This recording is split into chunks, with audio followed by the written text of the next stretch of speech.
My personal belief is that education is one of the most critical problems to solve to accelerate progress. Yeah. So it's one of those problems that if you improve education by 1%, you actually are improving many fields that sit on top of it by 1%. So you have an exponential impact if you fix education. Messy and masterful. In this podcast, we speak about the success of people who have achieved, built, or done something amazing, special, remarkable, noteworthy, and/or fabulous. Think of presidents, doctors, chefs, architects, filmmakers, writers, philosophers, CEOs, journalists, and the list goes on and on of people who've had a genuine impact on this world. But rather than underlining their career victories, we speak about the challenges they needed to overcome to actually get there. In each episode, we discuss 3 of such challenges, obstacles, difficulties, and/or hurdles with our guest, putting the messy of their lives next to the masterful. A very warm welcome to you. My name is Alder Pap, and I'm so happy you could make it. So sit back, relax, and download the podcast here. Hi everyone, a very, very, very happy Friday, because that is the day that we push out these conversations, and I am extremely happy you could make it. We have a great episode for you, which is again all about artificial intelligence. Now, we have been talking about this quite a few times, but we feel it's quite an important topic. And also we had the opportunity to talk to so many movers and shakers in this world back in November when we were at the World Innovation Summit for Education. In this conversation, I'm going to be talking to Kian Katanforoosh, who's the co-founder and CEO of Workera, which is a great platform that measures competencies and provides insights in how people can acquire the right job skills for the future. And this Stanford-based initiative is really growing and doing a lot in also defining what the future workplace and the job of the future will look like. It's a very interesting discussion that I had with Kian about the impact of AI on jobs, the future of work, and we also talk about how our world should prepare for all the changes that are to come, the different skills we're going to be gaining, and how we should look at those skills. In short, a fascinating conversation. I'll leave you to it with episode 81, Kian Katanforoosh, How AI Will Forever Change the Way We Work. We are here in Doha, and we're at an amazing conference of the World Innovation Summit for Education, speaking to people who have great wisdom around AI, whether they are programmers, whether they are experts, whether they're scientists. And my current guest is no exception. I'm sat here next to Kian Katanforoosh. He is a computer science lecturer at Stanford, but he's also the founder and CEO of Workera. Kian, a very warm welcome to you. Nice to meet you, Aldo, and happy to be here. Yeah, it's really great to have you. We've seen each other around here in and around the conference already, and I was already very excited that I bumped into you, and I was telling you about the podcast and whatever, and you looked at me rather strange, like, what does he want? So I hope it'll all come across. So sounds like you have an amazing job. Am I correct? Yeah, I love my job. Take me to, where are you originally from? And so you work at Stanford now, so you're based in the United States, I gather. But you do not sound like... No, I'm not American. But I grew up in France, where I was born. My family is from Iran. Okay. They came to France roughly at the time of the revolution, and they started a new life. They actually met in France. I studied in France, got my engineering degree there, and then moved to the US for graduate school, which I spent at Stanford. At Stanford, my focus was on computer science mostly. And my advisor was Professor Andrew Eng, who's a professor in the computer science department there, focused on machine learning and deep learning. with him, I've worked in academia. We've been co-teaching the deep learning classes at Stanford for the last 7 years. Wow. It's a fascinating topic. Andrew and I also co-taught an online class called the Deep Learning Specialization, co-created and co-taught with the version at Stanford, the Deep Learning Specialization, which is a series of classes that have been completed by millions of people, primarily distributed on Coursera. Yeah. And through that, I've seen firsthand how people learn at a large scale. And when I was closer to 2020, when I was connecting with those students and asking them, tell me what's the bottleneck in your career, what's preventing you from achieving your fullest potential, systematically they were telling me that it's not about content anymore. We have access to content. You can be anywhere in the world and you still have access to some of the top instructors, the top classes. Yet, most people lack mentorship. And they're saying that I don't know where I stand. I don't have any way to assess myself. I don't know what good looks like in many ways. So I would love to have a system that can tell me my skills, my strengths, my weaknesses, my gaps, my benchmarks, a ton of statistics, and help me understand what I should learn, how I should spend my time, and how to contribute to humanity. Yeah. And that was really the inception that started Workera. Andrew Ng is the chairman of our company. We've worked on this problem of AI mentorship, skills measurements for a while now, 4 years, and it's been an amazing journey. So Workera is more skills based, am I correct? Rather than Coursera, which is, pick any course you want, not necessarily looking at the person. I have the idea you're doing a lot more profiling before the learning actually begins. Correct. Yeah. So Andrew Ng is also the founder of Coursera. Okay. And Coursera, like other e-learning companies, focus on teaching classes online. Yeah. Workera does not do any of that. Yes. Workera measures competency. Yeah. We measure skills on a continual basis. Okay. We help people understand their gaps. And thanks to the data that we're able to provide to these people, we manage to navigate their learning activities. Yeah. We can tell them that this class may be good for you, but another person may need a different class. Yeah. We can tell them that an article may be covering a skill that they don't have. Yeah. We can tell them that maybe a podcast or maybe a video, a very narrow video is covering a gap that they don't have. Yeah. And all of that, we call it precision upskilling, is accelerating learning for people. And you know how in companies, people have very limited time for learning. And so any hour is valuable, and you want to make sure that your teams or your employees are spending time on the skills gaps and the skills that are tied to the business goals. Yeah. Yeah. I think it's interesting because you say the content's there. Don't worry about the content. So we're not giving you any content. We give you more information about you, right?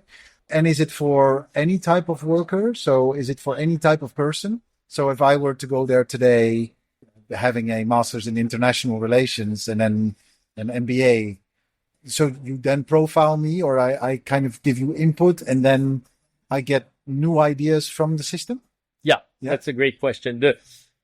Originally, when we started Workera, we were focused on frontier skills. Yeah. Those are cutting edge AI, data analytics, software, cybersecurity, those type of skills. Yeah. Both from a technical practitioner standpoint, hardcore skills, and from a non-technical practitioner standpoint, how do you work with AI practitioners? How do you build an AI team? How do you communicate about AI and data and software? And are you digitally literate? Yeah. So we did all of that. But recently, this year, we released a new product called Skills Map AI that allows organization to build any skill and measure pretty much any skill on the platform, allowing them to sometimes go into finance and accounting and product and project management and customer success or marketing or sales. Yeah. And so that has allowed some of our customers to go deeper and broader than only digital frontier skills. Yeah. So we hear about AI and there's a lot of buzz around AI, right? Not only here, like globally. So there's generative AI, and then there's, also very, befitting with what you're saying around generative AI, the fear that many jobs will cease to exist. right? I'm sure you've heard that one.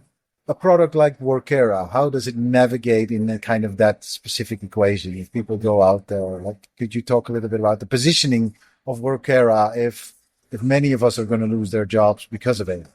Yeah. And I'll set up the context maybe and go into that question of what is the workforce planning necessary for the future. Yeah. I don't know about you, but I am someone who really loves a true crime series. I just can't get enough of them. If I watch them on the streaming platforms, I really cannot stop binging on them. It really is a guilty pleasure. So if you're like me, then you are going to love coldcaseinc.com, which is a platform that offers you unsolved cases of fictional murder mysteries that you can solve. It's a great community of detectives that come together, offering you video and audio evidence, and step by step you can play the game of solving this murder mystery by yourself. We've paired up with the team at coldcaseinc.com, and if you use our code, which is the word MESSY in capital letters, MESSY, then you even get a 15% off your first online membership. So do check out coldcaseinc.com and get crime solving today. We are very happy to be partnering with the Code Zone, which is this amazing platform where people can come together to learn how to code. Creators and future makers, they all come together here, both children as well as adults, to learn how to code and develop things, like for instance their own videos or Minecraft mods.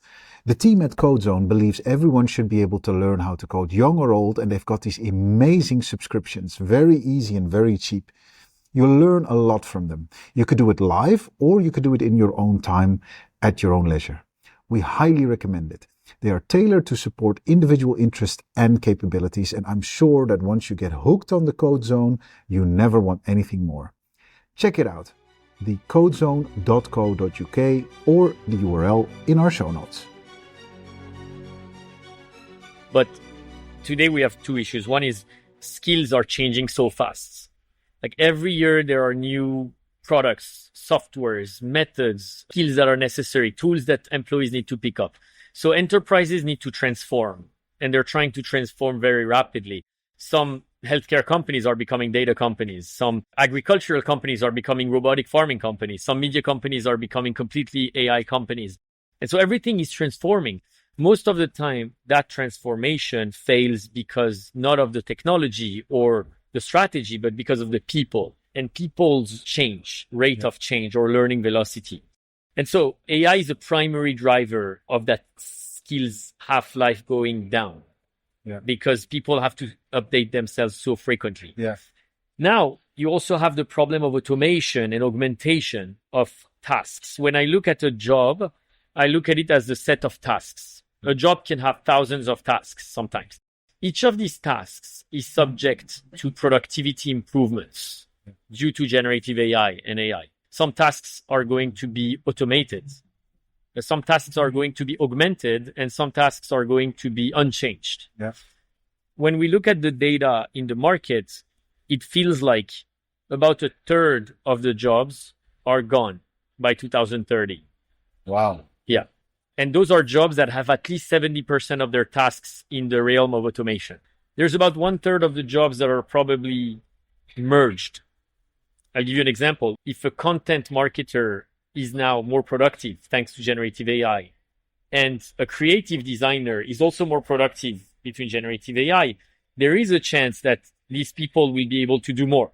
Yeah. And they will maybe be a world where certain companies are going to start merging those jobs. Yeah. And you have also a third of the jobs that will be unchanged. Think about a plumber or an electrician, where it requires pretty much a lot of flexibility, a lot of knowledge about that specific system that they're trying to fix. And it's hard to believe that a robot will be able to do that anytime soon. So just so I understand you correctly, our previous guest here was Dr. Amit Gelding, and he's the executive director of the Computer Science Research Center here in Qatar. And used to be former chief science officer at HP and lectured over 25 years at Purdue University. He was slightly of a different opinion when it comes to the job loss element, saying that we're panicking.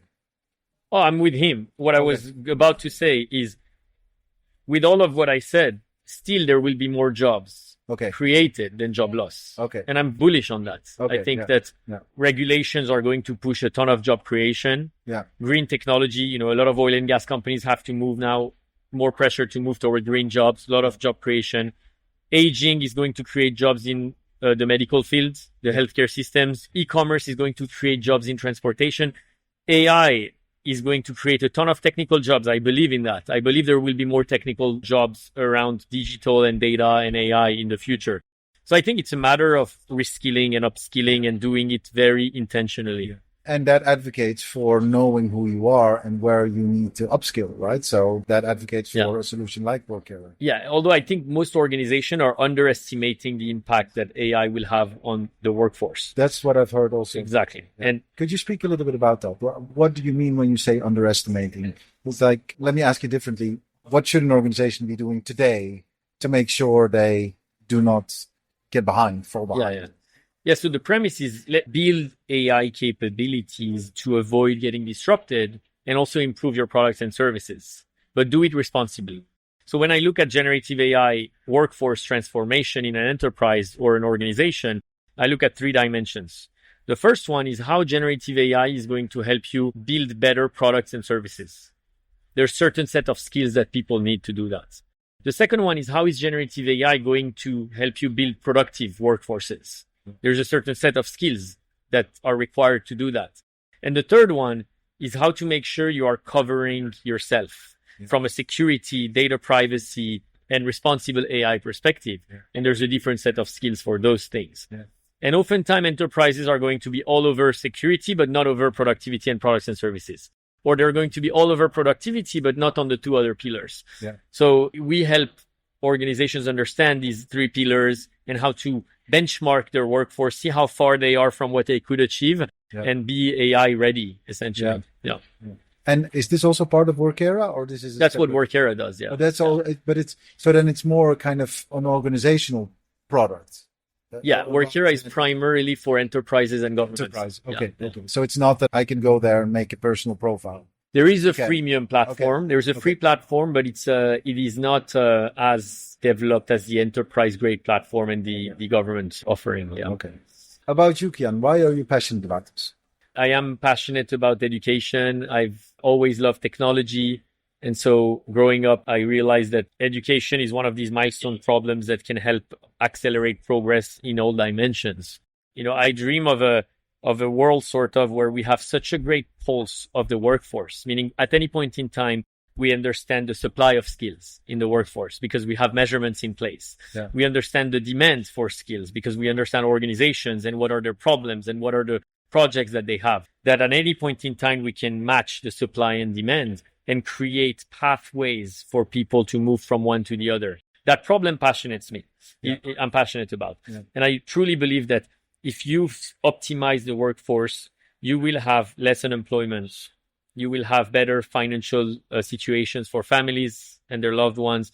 And you will also accelerate progress. If Elon Musk tomorrow needs 20,000 experts at turbine engineering and thermodynamics, how are we going to find them? How are we going to say that these are the people that are the best suited to solve those milestone problems of the future? And what are the pathways, educational pathways that we can create for them to get there? Yeah, I'm passionate about that. And it probably goes back to my upbringing with my parents having fled a country in the middle of their education, having to start a new life and not really focused on their studies anymore, and always having the regrets that they didn't have the right mentors, the right environment to learn, and reminding me that I'm lucky to learn and I should focus on my education. And that you did, right? I mean, I think they achieved that above and beyond. But because I just wonder, like, what was it like for you to kind of become a lecturer at Stanford, like your journey from France? Are you from Paris or? I'm from the suburb of Paris. The suburb of, so going from there to the US, what was your journey like? When did you go to the US? How did that go? So I was in engineering school in France, in a very good engineering school, and École supérieure, École Centrale Paris. Yeah. And I received a very generalist education that gave me the durable skills in engineering to be able to understand deeply a lot of technical topics. And I wanted to go where I would have the mentorship to become an entrepreneur. and solve a problem related to education or talent. Yeah. And so I applied to Stanford. I was fortunate to get in. As a master student. Yes, Okay, correct. And there I originally focused on cryptography because that was part of my background back home. Yeah. I helped Dan Bonnet, which is a computer science professor in focused on cryptography, build at the time the first class at Stanford on cryptocurrencies, Bitcoin, blockchain, and cryptocurrencies. Yeah. And through that experience, I've also met Andrew Ng, who was the machine learning, deep learning professor there. Yeah. I was their teaching assistant for a while, and I was fortunate to get a few awards from Stanford, including the highest teaching award of the university, which then motivated me and motivated Andrew to help me become a lecturer. Yeah. And I got to teach now for the past 7 years the deep learning classes that are really introductory for graduate students to learn AI and apply AI. And one of the fascinating aspects of that class is although it is a class in the computer science department, 2/3 of the students are not computer science majors. Okay. And they're mechanical, electrical, material scientists, aeronautics, aerospace, law, and business. And they're coming to learn how to use AI in their subject matter expertise. And I truly believe that that is a growing aspect of our industry. How are we going to build this workforce that I call AI plus X? Yeah. I have now 17 more questions, which might not all fit in this interview, but the learning of the future. So going back to, you say you have a law student sitting in your computer science lecture. Yeah. I can imagine that it must be that the law student might not really comprehend all the things you're saying. Does that make sense? Like, how do you make the fit? Actually, also a question related to that is like, because I consider myself as a generalist, strong in the humanities, but not at all. I mean, I am aware of AI and I build tech ventures, so I'm kind of looking at it from the side, but by no shape or form, I'm a programmer. How is that going to impact me? And what do you suggest that I should know more to still have a job in 2030? Make sure that you are generally good at specializing. Okay. Yeah. And what that means is, regardless of your field, develop durable skills in your subject matter area. There is no point in denying it. I am in love. And you might have already known it, that I was in love with podcasting and interviewing people all over the world. Well, I'm also in love now with a recording tool for our podcast episodes, which is called Riverside.fm. I've kissed many frogs when it came to recording episodes, but this one is really the one with the most amazing studio features.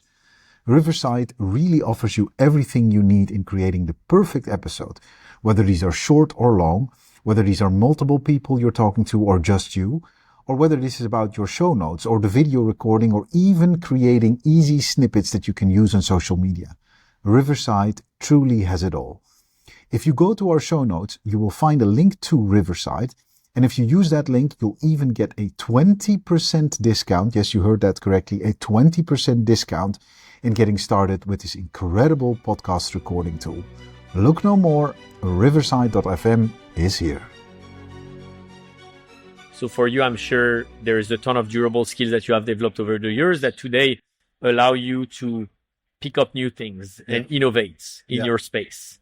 Similarly, a lawyer probably needs to develop core areas within law that, regardless of how much automation is going to come and take over some of the tasks in law, those durable skills are going to allow them to refocus and respecialize in the relevant areas for the future. Yeah. So have those durable skills and then have the mindset for learning that gives you the envy or the joy of learning perishable skills. Yeah. And that duality between durable skills and perishable skills will be what allows people to innovate and reinvent themselves. And so, to me, one of the durable skills that everybody needs nowadays is AI literacy. Yeah.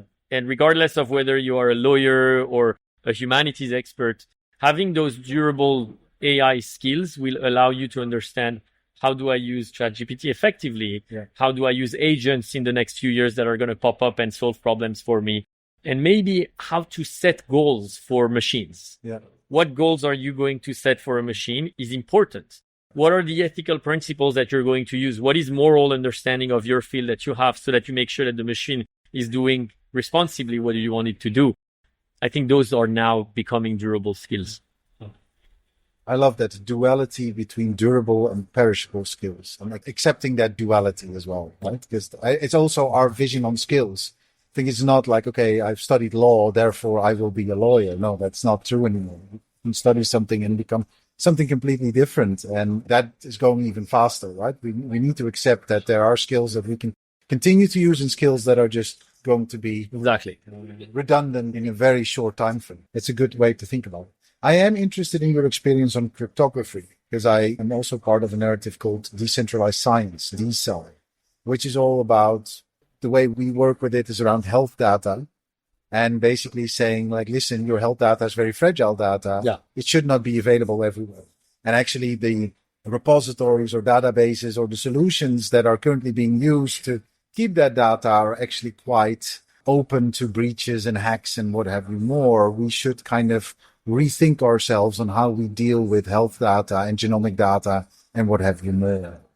What is your thinking? I know this is in a bit of a tangent, but seeing that you've also specialized in cryptography, do you think that's a good use case for cryptography to apply it to healthcare in such a way so that data remains longer with the patient, so that, you know, it also creates more granularity, if you will? Well, I mean, first disclaimer is I have left the crypto world a long time ago. Yeah. And cryptography was my focus probably until 2016. And I haven't done much about it afterwards. But on health data, because it's also adjacent to AI, data, you know, is used to train AI algorithms. Yeah. I've seen very interesting things. I think that one of the bottlenecks related to health data is because it's such private and confidential data. A lot of the algorithms that are used in healthcare systems are trained on the narrow data sets that are not shared between different organizations. Yeah. Cryptography and AI together can allow healthcare institutes to not only privatize their data, but share anonymized, privatized versions of that data with other institutes, exactly, so that everybody can benefit from training on data that has been anonymized and improving models for healthcare systems that don't necessarily communicate with each other their data. Yeah. I imagine there will be many startups and many innovations, including what you're doing, that will benefit the world from a healthcare data system perspective. Yeah. Why I like it, I mean, it's a use case for decentralization, for cryptography, and I also really believe in it that it offers a greater granularity because in this way all stakeholders can benefit because the data stays close to the original owner, the individual patient, and therefore loads of the information can come back to that patient. Whereas research now is conducted in a different way. There's, you know, research doesn't go where the patient goes, so the patient is unaware, right?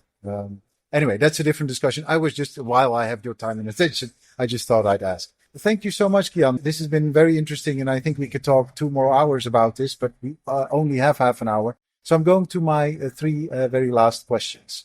One is around the younger version of you. Can you finish the following sentence for me?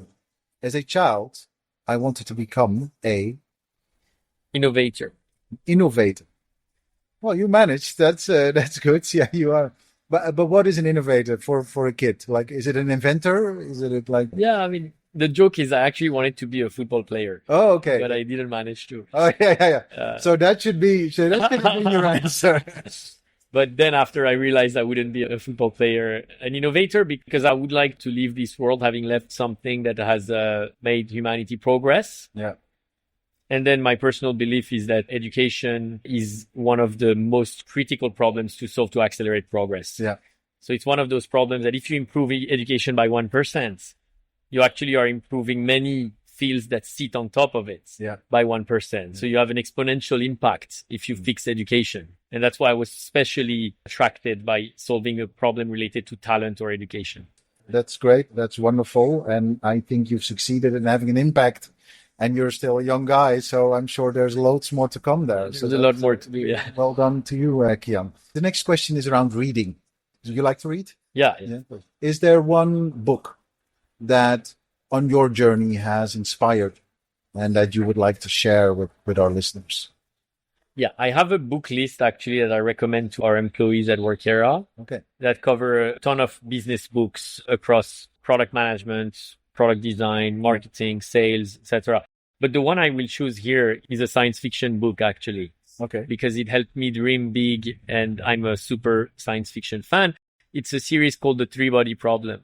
Oh yeah, I've heard of that. You've heard of it? My wife just read it. Yeah, Exactly. it's a Chinese author. It's a Chinese Yeah. author, Xixin Liu, who wrote this Hugo Award-winning science fiction book Yeah. that is just fascinating. And, it can be difficult to get into it at the beginning, Yeah. but I found the series to be eye-opening, and it's so big that it humbles you and it reminds you how small we are. Yeah.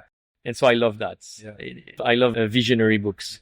My brother-in-law gave it actually to me, and he's a computer scientist. So I think he shares your love. I spoke to Pelonomi Moiloa earlier from Lelapa AI, and she's also a science fiction fan. Yeah. So like people who are in AI, they like the science fiction. This is a mutually. parallel. But the three-body problem, good suggestion. Thank you for that, Kian. And then the very last question. Let's turn the tables now. This is the Kian Katanforoosh podcast. Who would be your guest? Who would you like to talk to? Who's on your list? Right now, I would love to talk to Ilya Sutskever, You need to tell me who that is. who is, I will tell you who it Yeah, is. Ilya Sutskever is an AI researcher who has been one of the most influential minds in our field over the last 10 years. He was behind some of the algorithms that led to ChatGPT. And he's a highly reputed researcher who's also, until recently, a board member of OpenAI and the chief scientist of OpenAI. Okay. Last week, and the reason I mention him right now is last week there was a lot of speculation after the firing of Sam Altman and him coming back to OpenAI. Firing and rehiring. Firing and rehiring. Yeah. And the person who fired Sam Altman was Ilya Sutskever. Oh, okay. And it's always been on my mind to understand what has gone on in his brain, because he's someone who's so reputed. And it is hard to believe that someone like Ilya Sutskever would be making an irrational decision. Yeah. And so I would love to talk to him. And if I had a podcast guest, it would be him. Yeah. Ilyas, if you're listening, we want to talk to you. Just throw it out there. We make it so. Kian Katanforoosh, thank you so much for your time. I'm sure we're going to hear a lot more about you and Workera and your great work at Stanford as a true innovator, or maybe even beyond Stanford. Thank you so much for your time. Yeah. Thank you, Aldo. It was a pleasure being here. If you liked this episode, then it would mean the absolute world if you could share it with your friends and or give it a short review on your preferred podcast platform. The more you share your ideas about these interviews, the more people will find out about them. So do let us know what you think. We'd be very, very grateful. Special thanks to Philip Anderson for our beautiful theme music. This episode was edited by Natalie Piles with production assistance from Genta Metalia.